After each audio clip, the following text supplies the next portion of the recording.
अब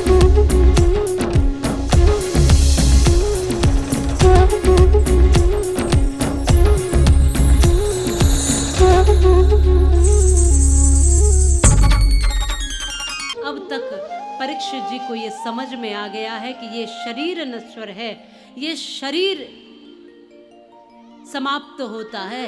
ये तक्षक जो डसेगा मेरे शरीर को डसेगा, मुझे नहीं डसेगा, क्योंकि मैं शरीर नहीं हूं। नैनम छिदन्ति शस्त्राणि नैनम दहति पावकः न चैनम क्लेदयन्तापो न शोषयति मारुतः।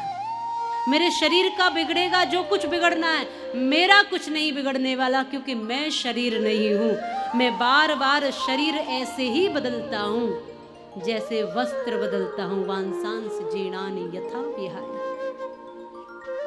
अब आत्मा का परिचय जब हुआ तो ये आत्मा परमात्मा से मिलने के लिए तैयार है। अब मृत्यु सामने है पर मृत्यु का भय नहीं है। और मृत्यु सबके सामने है, पर कुछ लोग रोते हुए जाते हैं, कुछ लोग आनंद से जाते हैं।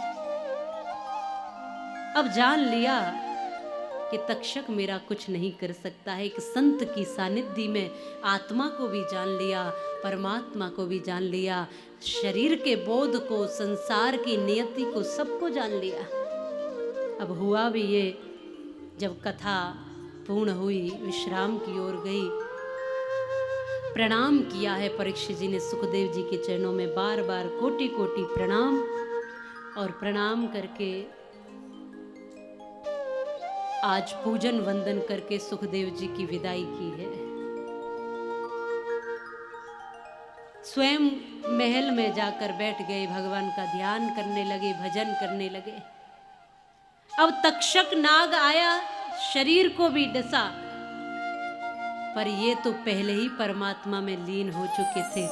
शरीर पंच तत्व में विलीन हुआ, आत्मा परमात्मा में विलीन हुई। बोले श्री सुखदेव जी महाराज की जय, श्री परीक्षित जी महाराज की जय। इस तरह से कल्याण हुआ, कृपा की परमात्मा ने। ये प्रभु की कथा सबका कल्याण करती है। जैसे परीक्षित जी का हुआ, हम सब भी परीक्षित भाव से बैठे और इस जीवन को आनंद से जीते हुए जब परम धाम को जाएं तो परमात्मा में मिल जाएं, ऐसा भाव श्री ठाकुर जी के चरणों में हम सबका है।